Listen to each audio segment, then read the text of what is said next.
It's my real pleasure, and I'm so appreciative to be able to speak to Mathew Helm, who had a fantastic and really impressive, to say the least, diving career, having competed at 3 Olympic Games in Sydney, Athens, and in Beijing.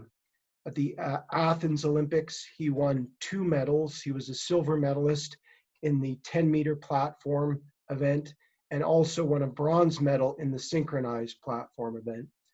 He's also a double gold medalist in both of those events at the Commonwealth Games in Melbourne, and has been coaching athletes at the Western Australian Institute of Sport located in Perth for a number of years. Thanks for taking the time to speak, Matt. I really appreciate it. No worries. Thanks for having me. How did you get into diving? So I got into diving. I formerly was a gymnast, and I did that for about 6 years, so from the age of 6 until 12. And I was on that gymnastics journey, and I reached a certain level where I was on a trial for a scholarship with the Australian Institute of Sport. And during that time, we underwent some testing, and obviously, just to check out, our bodies and make sure that they were all good. They found that I had a 30-degree hyperextension in my left elbow, which was following on from a broken arm that I sustained when I was a little bit younger. And it was, I guess, the conclusion from that was that I probably wouldn't make it as a gymnast. And so I was encouraged at that time to think about whether or not I wanted to continue on in gymnastics, or I might have been able to look at sort of different sort of surgeries to re-break the arm so it would heal properly, or to change to another sport. So as a 12-year-old, I sort of had to make a pretty difficult decision, and I decided to leave the sport and pursue diving. So and within about 3 years of my time in diving, I received a scholarship to the AIS for diving. So my life kind of took a little bit of a turn for the better, I would say. Yeah. How did you, what led you to diving? Was there someone who encouraged you, or how did that transition come about? I lived quite close to a diving pool in Newcastle, and we used to go down there quite a lot. And I remember, I would just go down there on the weekend, and I would see people diving off the boards, and I would do the same. And then I can't remember exactly how I got into it, but I must have seen some training, or seen some athletes, and either one of them came up and spoke to me, or the coach came up and spoke to me. But it was a very easy transition into that. But I think it was more just that I had seen diving from a distance, and it felt like maybe I could try that. So I found myself training soon after. And what were there certain aspects about diving that you found appealing or interesting? I just think diving is so closely related to gymnastics. So all the skills and the flexibility and those sort of attributes that I had brought with me from gymnastics were a really easy fit for diving. And I just think I took to it quite naturally. So yeah. I imagine, diving has so many different elements or components, and I could imagine it's also hard on the body. Would that be accurate? Yeah, definitely. I think, obviously early on when you're not doing sort of highly difficult skills, it's probably okay on the body. I think it's when you start to develop in your skills and in your complexity, that's when it does become a little bit harder on the body. Obviously, creating more forces in order to do more somersaults. But not only that, the higher you go as well, sort of increases that risk. So, on the 1 meter and 3 meter springboard, you tend to get away with sort of less injuries. But then the higher you go, sort of up to platform, and then obviously up to the 10 meter platform being the top one. And was certainly the one that I competed in for most of my career, that does tend to take a bit of a toll on your body over time. Yeah. What were some of the, I guess, as an athlete at the very highest level, again, I mean, to compete in 3 Olympics, I don't imagine there's many divers that have accomplished that feat. What impact did diving have on you physically? Did you have injuries or? Yeah, physically, lots of injuries. Probably the most significant one for me was lower back. So I had bilateral stress fractures in L3 and L5, which were not initially diagnosed. I had some pain for a little while, and I believe I had an X-ray which didn't really show anything, and then I kind of kept diving for a little bit longer, and I was sort of experiencing pain still. So then they sort of went on to do some further examinations, and that came back with that diagnosis. But that was in 98 or 99, so kind of prior to my first Olympics. And it wasn't that injury itself at the time, because that I got over that pretty quickly. But then the ongoing issues that sort of provided throughout the rest of my career was pretty pretty intense, I think. Mm-hmm. So I would just have ongoing issues because of that instability that created. So, the stress fractures didn't become an issue itself. It was then the other ongoing things that were due to that. So I would have, joint pain in certain parts of my back. I would have neurological stuff. So I'd have, what is it? It's escaping me at the moment. Sciatica and things like that. So yeah, so that was quite ongoing throughout the rest of my career. Right. I broke my thumb twice.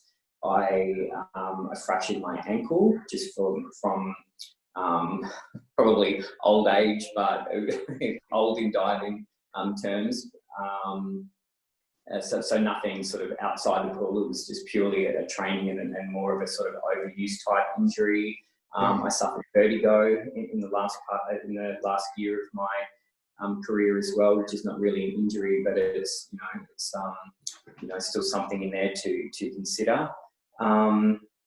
I think though I was pretty lucky. Like I didn't have knees or shoulders or triceps or anything like that, which are actually quite common as well. But I think that certainly the ones that I did have were felt pretty significant. And How did you manage, like, in terms of the sciatica? Or I mean, it sounds like you had persistent pain that you had to manage. Is that the case? Yeah, I think and it was fairly persistent. Obviously, I had really good support around me, so I would have a physio that I could see anytime that I needed to. We had regular massages and things like that, so it was certainly looked after from a medical point of view. But in terms of like the pain management, that was pretty difficult. I do remember that there was a lot of times where it was even a struggle just to get out of bed. Like I was in so much pain that I couldn't even move to get out of bed to try and take an anti-inflammatory or something to ease the pain, so then I could at least stand up and then get myself to the physio. So they were times that I was dealing with that sort of that level of pain, but most of it as well was just pain that I knew wasn't sort of going to do too much damage, but it was a matter of being able to manage the pain as best as I could to still try and get on with doing as much training that I could as well. Right. So would you say, Matt, that it was important to be able to understand the meaning of the pain? Like you mentioned that, some was, you didn't feel like it was, or sounds like some was you interpreted as benign or something that you could still train through. Is that the case, or?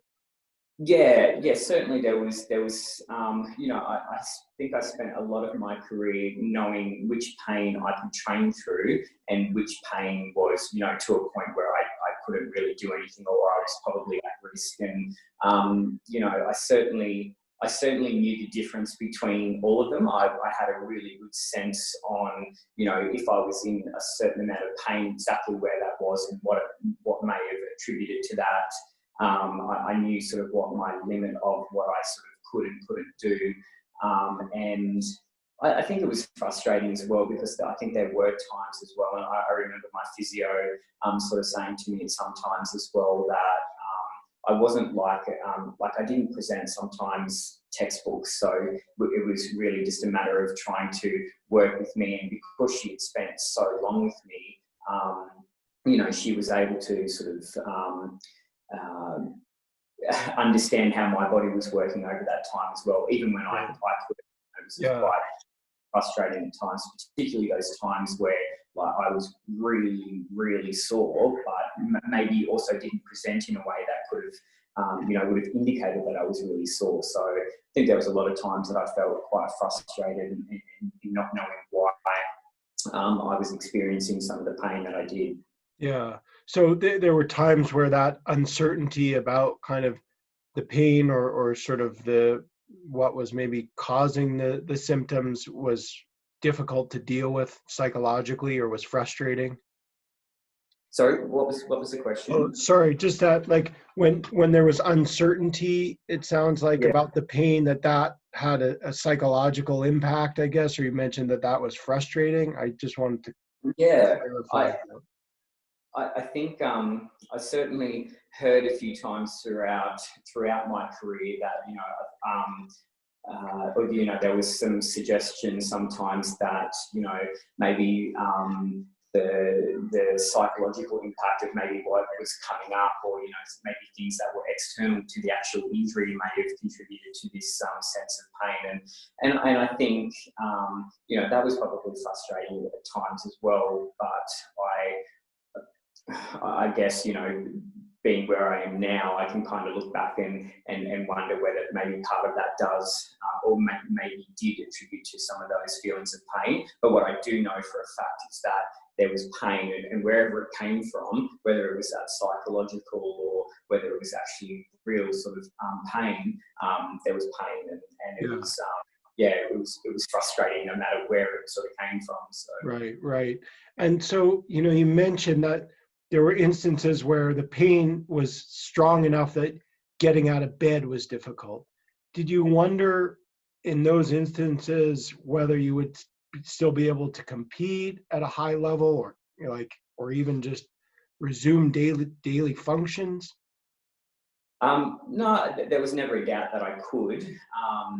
Uh, Again, I knew that the pain that I was experiencing, no matter whether it was really strong or mild, or what the severity of the pain was, I knew that it was just going to be for that moment, and I would know what I needed to do in order to sort that out, which was obviously to go to a physio or stretch or lie on the trigger board or have a trigger ball, or have an anti-inflammatory or something. So a lot of my time as an athlete was really about pain management and making sure that I was putting myself in a good position, that the pain was minimal and I could get on with what I needed to do.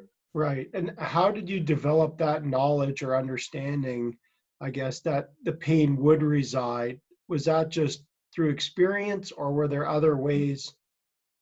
Yeah. Just experience, you know. I think, yeah, like I said, I had a really long career, and my back issues were so early on in my career that, you know, as you can imagine, like that was 98, 99, and then I finished competing in 2008. So I had 9-10 years worth of experience of, you know, knowing where the back pain was, knowing what was causing it, and what I needed to do to overcome the pain, or manage it in a way that reduced the likelihood that I was going to have episodes. And I say, I know this sounds like I had back pain the whole time, but, you know, there was also a significant period of time throughout my training blocks that I was okay as well. But it would flare up every now and then, or I would be in sort of mild pain, but I could train through that. It's really those events that I'm talking about are the really sort of significant ones that did kind of feel like they were quite debilitating. So. Right. Were there, aside from kind of the ability or need, it sounds like, to manage your pain over the course of your career, would you say there were other challenges or elements of uncertainty maybe to some of your injury experiences? Just repeat the question again. Was there other Yeah, challenges sure. outside? So, yeah, like you've talked about the need to manage pain over the course of your career. I'm wondering, were there additional challenges or maybe any uncertainties that you experienced in relation to particular injuries? Not necessarily injuries, but I do think probably the biggest challenge that I could sort of sort of relate back to my experience as an athlete was more around my expectations of myself and my performance and my abilities. So, I considered myself to be a bit of a perfectionist. So, there was a lot of stress and a lot of pressure that I would put on myself to be performing at a really high standard all the time, whether it was in training or competition. So I think, probably, being an athlete with those sort of high standards and then sort of throwing in there some injury challenges and,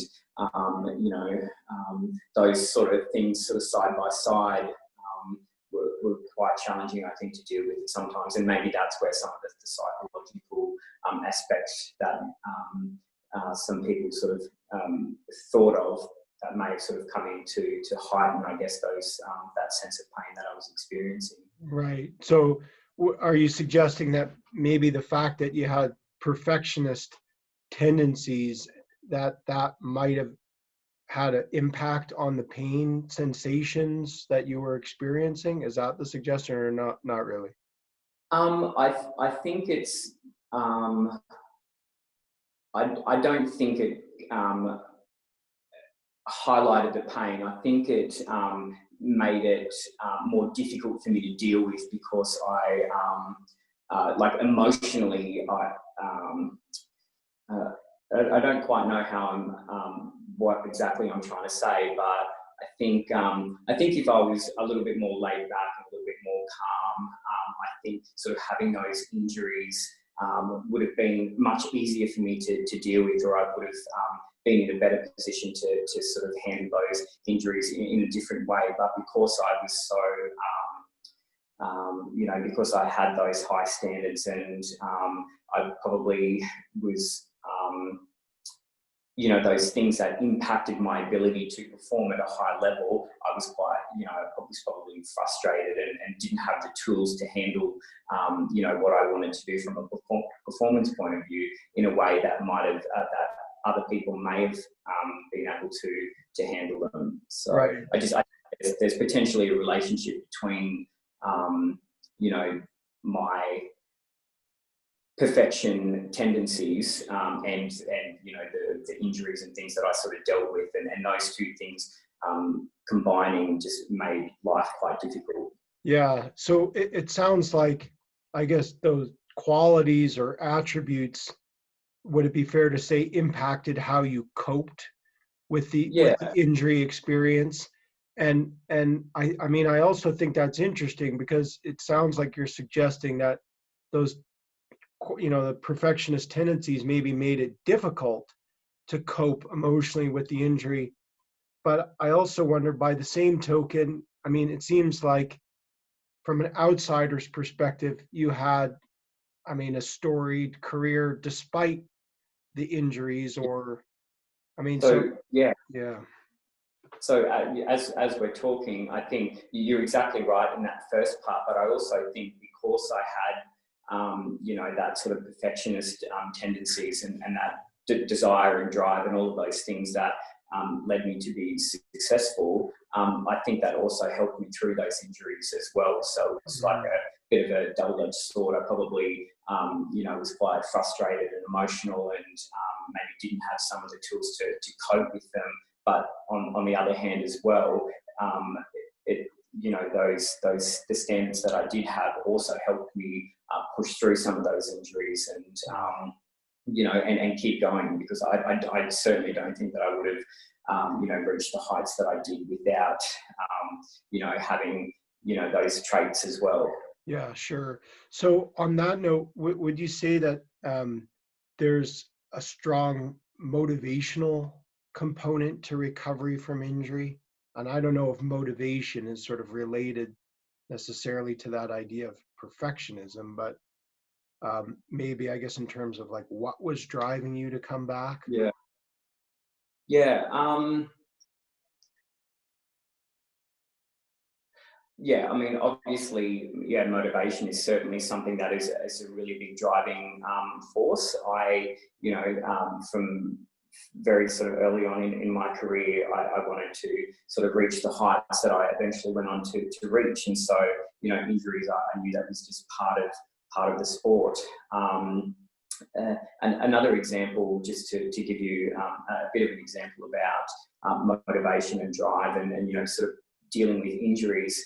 A week before I competed at the World Championships, I was training in Brisbane, and I had broken my thumb, which I mentioned earlier, and I was faced with a really difficult decision to either go on and compete at that competition or stay behind.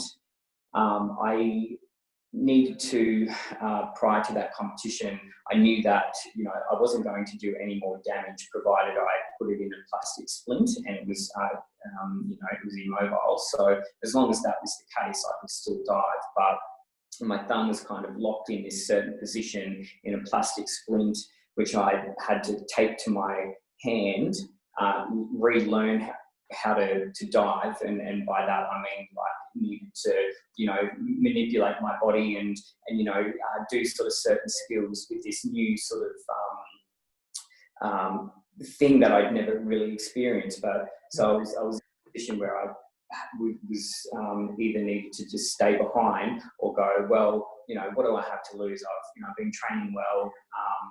I'm kind of at the peak of my career. I will just go away and just see what happens. And so I went away to the World Championships, and I won a gold and silver medal. So for me, the motivation obviously is always there. It kind of drives my actions. So I do believe that motivation is something that is a really big driving force to overcome injury. Yeah. I certainly also think a lot of the sort of early parts of my career with injuries, I think the culture in which I was in as well sort of played a really big part of that as well. So I used to be coached by Chinese coaches, and a lot of their their culture is really around being able to sort of push yourself to certain limits. Obviously provided it wasn't going to do any more damage. And I think, that really sort of helped, I guess, sort of know the difference between, not necessarily know the difference, but just, I had to sort of train and push my body to a certain point that I knew that it wasn't going to break, but I could still get something out of the training sessions despite how much pain I was in. Yeah. Were you worried? Like, it sounds like you had to have this, was it a brace or like something on your hand? I mean, I guess that affects your entry into the water, right? So was there some thought or consideration or question of what impact this will have on your entry, or was it more just kind of, I think you were alluding to this idea, well, I've been training well, I've got nothing to lose. Was that sort of the mindset, or was there concern about? There was concern about everything. Obviously throughout all of my experiences, you want all the dives to feel the same. You want everything to try and feel the same,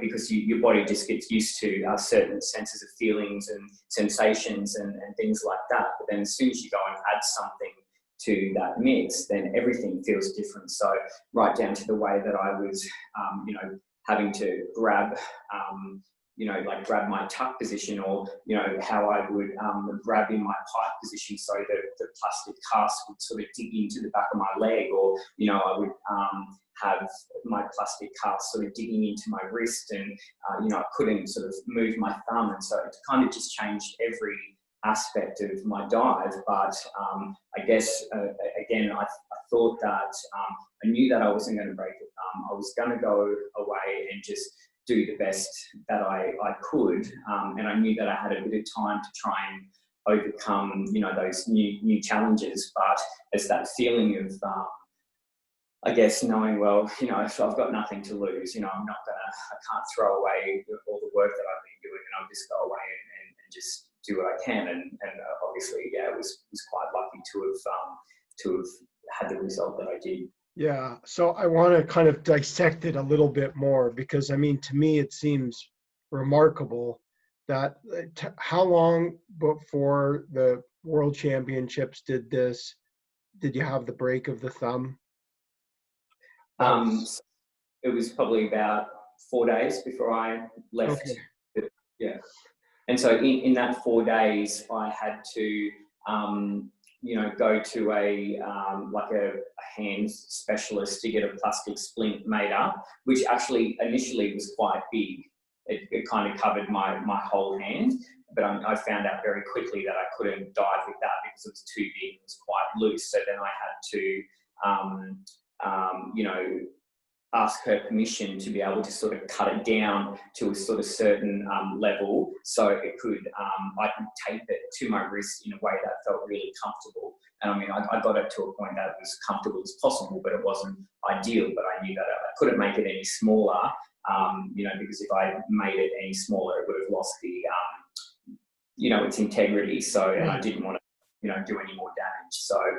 And I mean, even at that time where I got back in, the injury was still so fresh that, my thumb was still swollen. It was sore, and I knew that it wasn't doing any damage, but still any kind of knock or impact was quite painful. But then, of course, I went away, and I had 2 competitions there. I think I was there for about two weeks, because the competition went over a 2-week period. So I think I competed very early on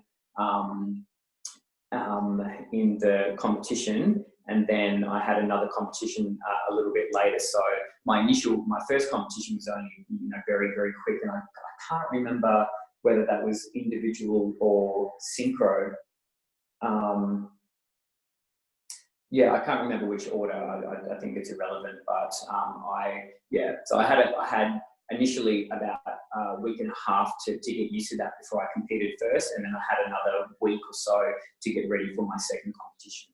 Yeah. Okay, so just to reiterate, 4 days before the World Championships, you break your hand, and then you have to get this brace or whatever that gets modified on several occasions, it sounds like, so that you can make it as effective or as minimize the impact as possible, but also maintain the integrity. And then you go away, and over the course of the next 2 weeks, you manage to become a world champion. So I guess, how did you do that? Like, how did you kind of make, I mean, it seems remarkable. And like, for someone who's listening to our conversation and they're an athlete, like, what enables you, I guess, to make the psychological shift to accept the fact that you've had the break, to sort of cope with the fact that you have to modify what I imagine to be very, very ingrained technique, and then to compete and win a world championship. And you also said a silver medal too, right? How did you manage that? I don't know. I still struggle to figure that out for myself as well. But I do think that I probably dealt with quite a lot of sort of injuries and other sort of things in my career. I was certainly at my peak at around that point as well. I was off the back of a sort of a disappointing 2002 competition. So, I think really just that knowledge of you know, knowing that, well, you know, I've probably got nothing to lose now. You know, I'm here for the experience. I'm just going to go and give it a go anyway. I know that my ability to compete at a high level is there. The skills in there somewhere. You know, you know, it might be affecting me a little bit, but I'm not going to let that sort of, I guess, you know, ruin my chance to gain some kind of knowledge or experience from this competition, and particularly knowing that I had to go into 2004, the year after. I felt like it just might be a good opportunity to learn something from the experience. Yeah. And when I think about that competition as well, my individual competition, I really believe that that's the first time that I experienced flow. And I can remember it now, and even when I look back at some of the footage, I just remembered now as a spectator of that competition, I can see flow in how I was presenting. But yeah, still, when I reflect back on my own experience of that competition, it was the first time that I'd felt this idea of flow, and that everything was in control, and it felt really effortless, and I wasn't affected by anything. And so, yeah, so I think it is really remarkable that I was able to achieve that, considering what I was up against prior to. Was that something that just happened then, that flow experience, or was there something that, again, you can identify that you would attribute your ability to have that flow experience in that particular competition?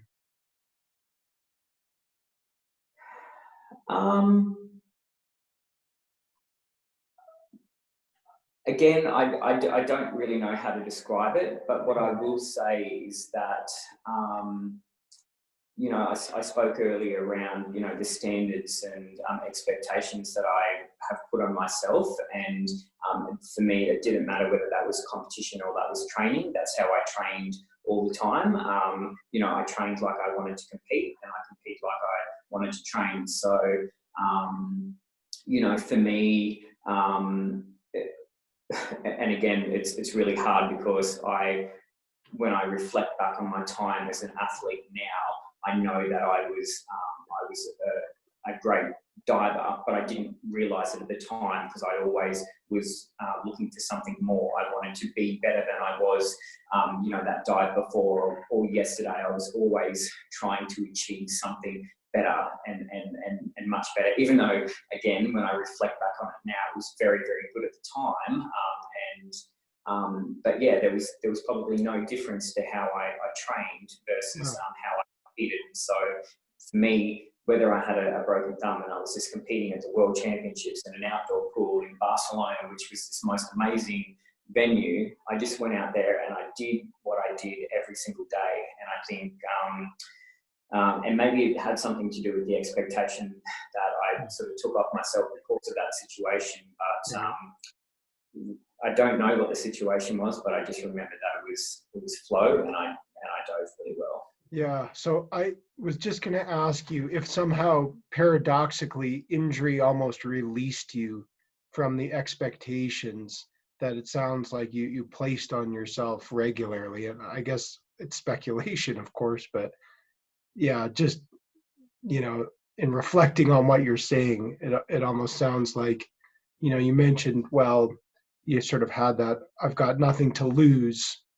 in going through with this. And I wonder if for someone who has strong perfectionist tendencies, maybe injury almost was a way of saying, okay, well, I'll see how it goes. And maybe somehow that impacted your ability to have that flow experience.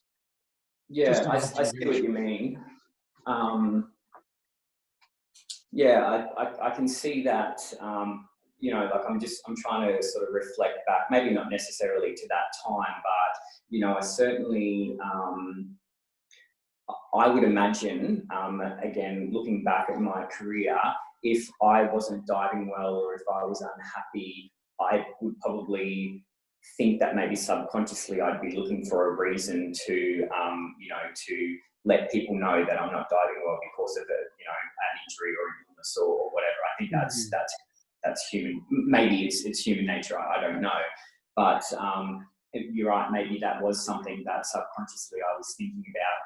you know, it was very clear that I had you know, because my hand was like that, so and it was taped and it was kind of sticking out like that. So it was very clear that there was an injury, and maybe I don't think.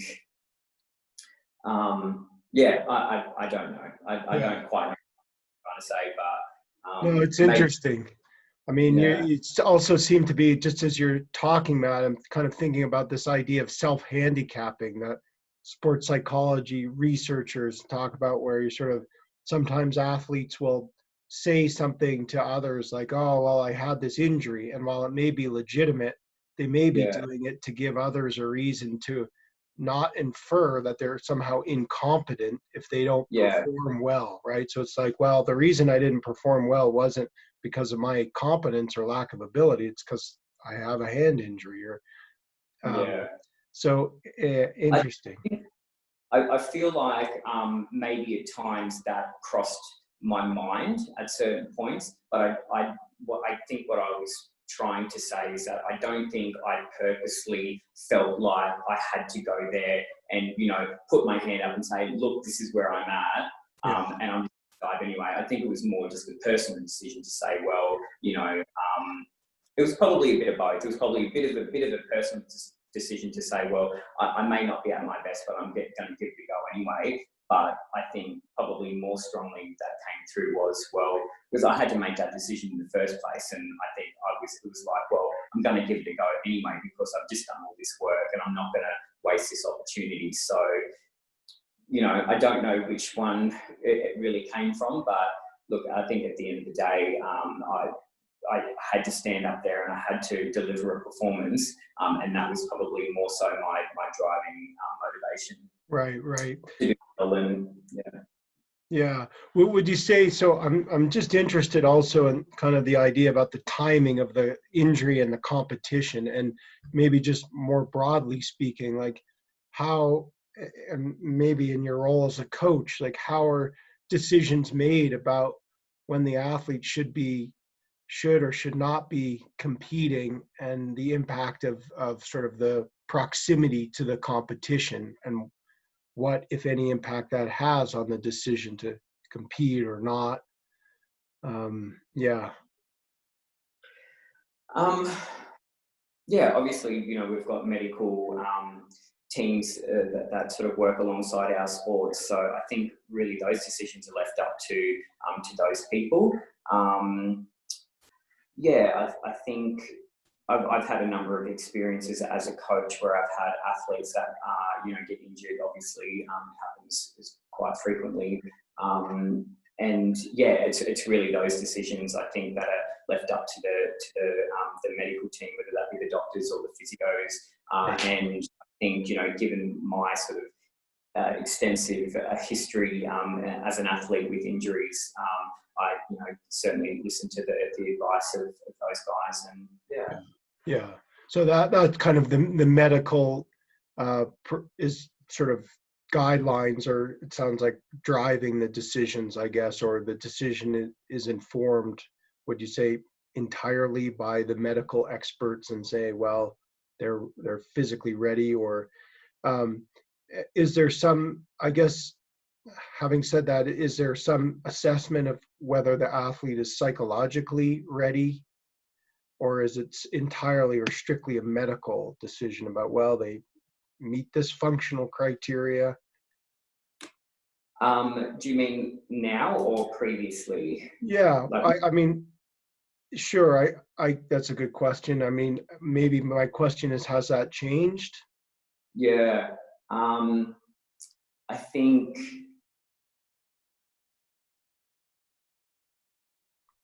Yeah, I mean, obviously, yeah, psychological plays a really big part in that as well. I certainly have experience at sort of at this point in time, you know, some athletes that I'm coaching at the moment that do have some underlying sort of psychological issues as well. So that certainly does come into those decisions. But yeah, mostly it's medical. Right. I mean, would you say, like you sort of use the term psychological issues, would you Yeah. say, let's say an athlete has had I don't know, what's a common injury in diving? That may, Back okay. injury.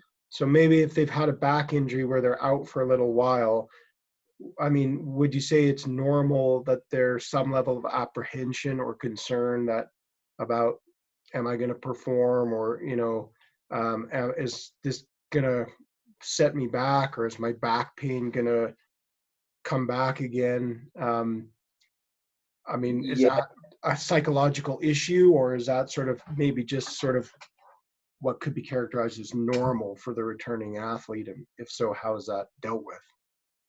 yeah. Well, I'm just trying to remember a time where I may have had an athlete that had a back injury. They've had that time out, then they've come back in. I can't actually remember that from the past, but I've certainly had two athletes over the last sort of short period of time present with some back injuries, and we're just slowly starting to come back in at the moment. So I'm certainly really conscious of that. At this point in time, I can't see that happening at this point in time, but that's not to say it won't happen as things start to reboot after the coronavirus has caused us to have a little bit of time off. But I certainly know that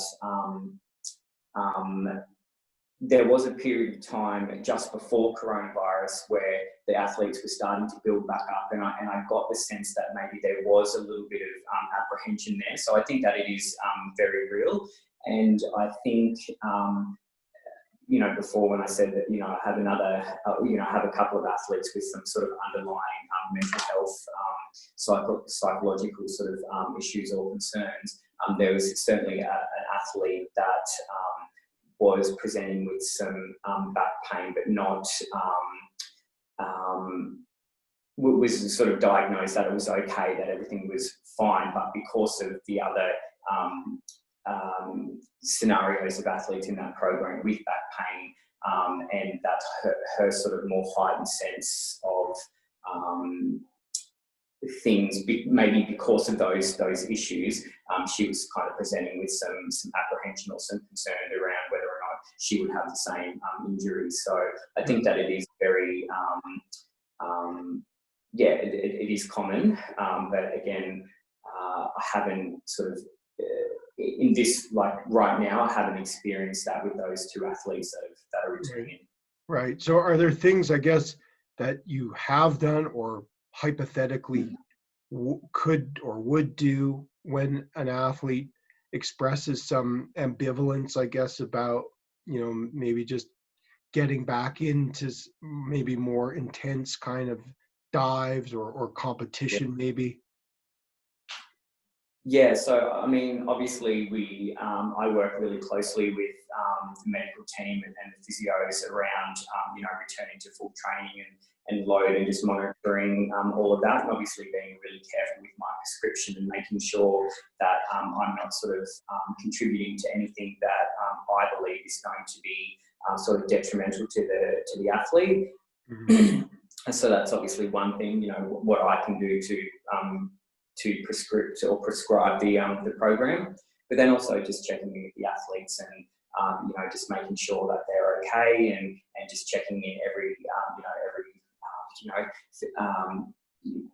I don't know, like every 15, 20 minutes or something like that throughout the session, and just making sure that they're not sort of in pain. But I think they're really good at being able to sort of tell me either before the session or whether during the session whether something's going on. So that developing that relationship and that trust with the athlete to know that they can come and tell me anything at any time.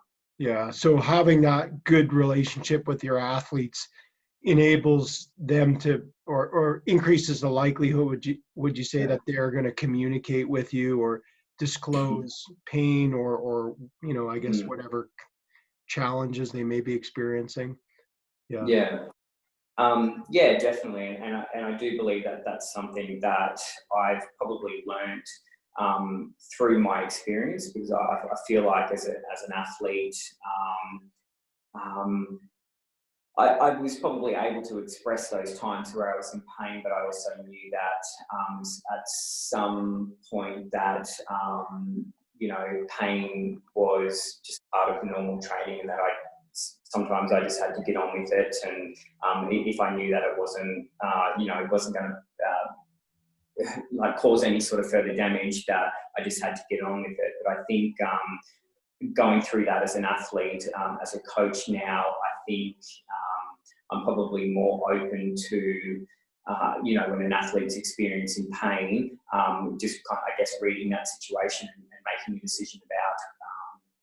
The first thing that I will probably say is, do you feel like you need to stop, or is there anything that you can keep doing? I certainly would encourage the athlete to do as much as they can, and if they can't, then the athlete just stops, and then there's a management process that goes that follows that. Yeah. So it sounds like your experiences, and certainly you've had many injury experience or substantial pain experience, that influences or informs your work with your athletes and sort of how you approach working with them, particularly through injury or pain management. Yeah. It's a really different. I feel like it's a very different time right now. 20 years ago when I was an athlete, I feel like, it's definitely very, very different. And I do think that a lot of the experiences that I went through has really sort of shaped, the way that I like to coach, and certainly to work with the athletes and make decisions about how we sort of move forward with athletes, particularly around pain and injury. Right. You mentioned kind of checking in with athletes, and I'm just wondering what kinds of support in particular would an injured athlete need or benefit from? Well, I think it depends on the injury, but not necessarily even that as well. But doctors obviously to diagnose the issue, physios to treat the injury, treat the pain, to work with me to work out a safe way to return to training, or how we sort of hold our training sessions through that time. I certainly think that sports psychologists can play a really good role in some of those things as well, particularly when there might be some apprehension around training and volume and maybe sort of returning to training and things like that. Yeah. Just my last question for you, Matt, and it's great to have your time and hear about your experiences. If you could share one piece of advice for the injured athlete, what would it be? Oh, God. One piece of advice. So I would say,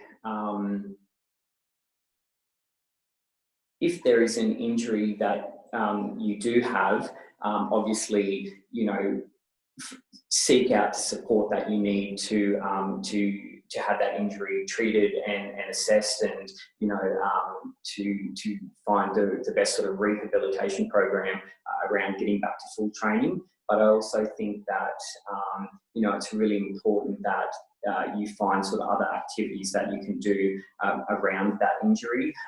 So if you've got sort of a lower body injury, there's still some core exercises or upper body strengthening exercises that you can still do. I think certainly back when I was an athlete and I was injured, that injury didn't stop me from doing what I needed to do. So there was still a level of skill that I could maintain, but obviously making sure that it's really safe and then you've got the support around you. So that would be my advice, is explore other things that you can do around that injury to make sure that you're staying in a good position. So when you do return to full training, you can hit the ground running.